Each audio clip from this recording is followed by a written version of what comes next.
Fala, meu amigo, minha amiga. Seja muito bem-vindo. Aqui quem está falando é Bruno Leite. Essa aula é um pequeno resumo de tudo que a gente tem dentro da mentoria, beleza? Se você quiser ter acesso a toda essa aula completa e muito mais conteúdos dentro da mentoria, acesse o link que está aqui embaixo, garanta sua vaga e venha fazer parte do nosso time.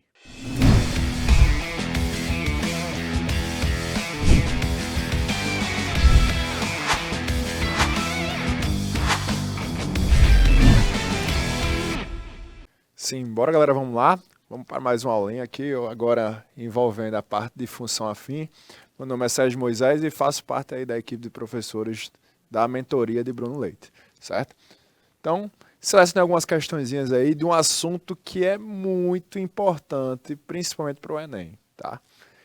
Que é a parte de função afim. A primeira questão em si, para a gente dar essa geral no assunto, fala o seguinte: Rafael chamou um Uber para ir ao cinema com a sua namorada, mas o atendente informou que o valor final a ser pago é compreendido por uma parcela fixa de R$ 3,00 mais R$ 1,50 cobrado por quilômetro rodado. Sabendo que Rafael pagou R$ 48,00, a distância da casa de Rafael para o cinema em quilômetro é igual a quanto? Vamos lá. O que a gente precisa relembrar aqui numa situação como essa? O assunto de função afim em si, certo? A lei de formação da função afim é dada por y igual a a vezes x mais b, em que o a, para ser uma função afim, tem que ser necessariamente diferente de zero, porque se o a for zero, a função vai ficar y igual a b, e isso vai ser uma função constante, não vai ser uma função afim. Tá? Então, ó, a gente chama esse a de coeficiente angular, ou taxa de variação, e esse b de coeficiente linear, ou taxa fixa. Se o A for crescente, né, se o A for maior que zero, o gráfico vai ser crescente, na verdade. E se o A for menor do que zero, o gráfico vai ser decrescente. Tá bom? Então a gente tem que ter essas informações em mente. E tem uma fórmula em si para calcular o A. Como é que a gente faria para calcular esse coeficiente angular? Sempre que eu tenho dois pontos ou duas informações de uma reta, certo? Eu consigo encontrar qual é esse coeficiente angular. Perceba que esse coeficiente angular, botei aqui que era dado por ΔY sobre ΔX. Esse delta em si vai ser a variação, certo? De y dividido pela variação de x. Por isso que eu botei aqui y2 menos y1 dividido por x2 menos x1. O que é esse y2, x2 e y1, x1? São dois pontos. É como se eu estivesse pegando aqui dois pontos e eu estou fazendo o y do segundo ponto menos o y do primeiro ponto dividido pelo x do segundo ponto menos o x do primeiro ponto. Sérgio, eu posso fazer o contrário? Posso. Se eu realizar o contrário no y, eu tenho que realizar o contrário no x. Eu tenho que seguir o mesmo raciocínio para os dois. Ok? Sérgio, e o b tem uma fórmula? Não tem uma fórmula. Sendo que o b, muitas vezes, eu consigo identificar pelo gráfico em si, porque o b é justamente onde minha função intercepta o eixo y, certo? Em que, além de ser chamado de coeficiente linear ou taxa fixa, é o valor inicial da função.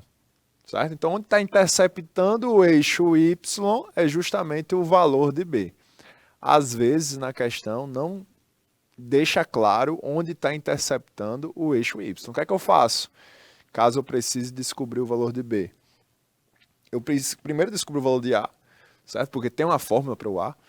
E para descobrir o b, eu substituo um dos pontos que você tem na minha função.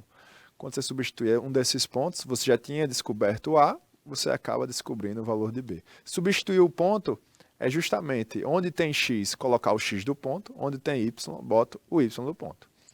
Certo? Então, voltando para a questão em si, o que é que eu tenho que me lembrar? A questão é uma questão típica de função afim, questão de Uber, táxi, essas coisas, função afim. Vai ter um valor fixo, certo? Que é o meu b, que a gente pode chamar também de coeficiente linear. E a questão disso é que tem uma quantia aí que eu pago por quilômetro rodado. Gente, essa quantia que você paga por quilômetro rodado é clássico que isso é o coeficiente angular ou taxa de variação, certo? Então, o meu A seria 1,5 e meu B é R$3. Taxa fixa, B. Questão desse lá, que inicialmente ele tem uma taxa fixa de R$3. Então, como é que seria essa expressão do quanto você paga nesse Uber? Y é igual a 1,5x mais 3. Quem é x aí? X seria o número de quilômetros rodados. E Y, o quanto você paga. Certinho?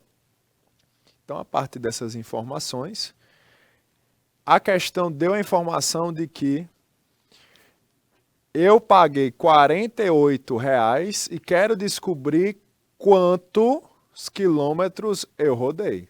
Então, onde tinha Y, que o Y é justamente quem? O Y é justamente o valor a ser pago. Então, ó, substituí o Y por 48 e eu quero descobrir quanto tem que ser o X. Como é que eu faço para resolver uma equação desse tipo? Tento isolar o X, mas para isolar o X, o 3 tem que passar subtraindo, certo? E eu fico com 1,5x igual a quanto? 45, que é 48 menos 3. E esse 1,5 que está multiplicando, passa dividindo. Então, ó, x é 45 dividido por 1,5. Sérgio, eu odeio dividir com números decimais. O que é que eu faço, hein? O problema aqui é uma casa decimal. Se é uma casa decimal só, eu multiplico por 10 em cima e embaixo. Se eu multiplico por 10 em cima e embaixo, eu obtenho 450 dividido por 15, que isso dá 30 quilômetros. Logo, eu precisei andar 30 quilômetros para pagar os R$48. A alternativa correta é justamente letra C de casa. Beleza? E vamos prosseguir. Ó, a função que corresponde ao gráfico a seguir é f de x igual a x mais b, em que o valor de a é igual a quanto? Ok, o que a gente tem que fazer aí? Gente, primeira coisa, f de x não é f vezes x. É uma função que depende do valor de x, tá bom? Então, em outras palavras, esse f de x é o y. Ou seja, isso é uma função afim, uma reta, tá bom? Uma função do primeiro grau. Então, ó, meu objetivo é descobrir o valor de a. O que eu teria que fazer? Pelo gráfico em si, gente, pelo gráfico, você já poderia deduzir uma coisa. Eu tinha dito lá na questão anterior que o B é onde intercepta o eixo Y. Então, ó, onde intercepta o eixo Y aí? No 6. Logo, o valor de B é igual a 6. Porém, a questão é querer descobrir o valor de A. E para descobrir o valor de A, o que é que eu preciso fazer? A, certo? Eu preciso de 2 pontos, que é a variação de y dividido pela variação de x. Quais são os 2 pontos que eu tenho? Esses dois aqui. Ó.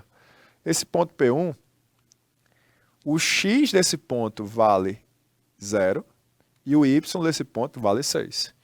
Certinho? Nesse outro ponto, o x desse ponto vale 3 e o y desse ponto vale 0. Então, botei aqui as coordenadas desse ponto. Para descobrir o a, né, dado que é uma função afim, a gente tem comentado que o b é igual a 6, o a é a variação de y sobre a variação de x. Aí, o que eu posso fazer? Eu tenho essa preferência de sempre fazer primeiro do ponto 2 e depois do ponto 1, né? Então, ó, o y2, 0. O y1, 6. Então, eu tenho que fazer a diferença. Se eu tenho que fazer a diferença, é 0 menos 6. Dividido por quanto? Variação de x.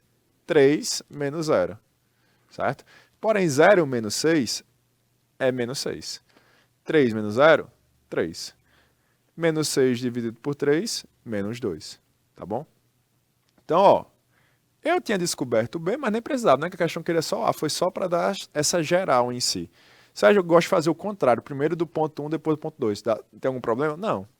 Variação de y, 6 menos 0, 6. Variação de x, 0 menos 3, daria menos 3. Então, eu ficaria com 6 dividido por menos 3, que dá igual a menos 2. Permanece o mesmo valor. É só o que você realizar na variação de y, realize na variação de x. A lógica que você utilizou, né? Ó, se o A é menos 2, acabou. A minha função em si ficaria como y igual a menos 2x mais 6, certo? E a alternativa correta, que traz justamente o valor de A questionado, é a alternativa letra C de casa, menos 2. Ok?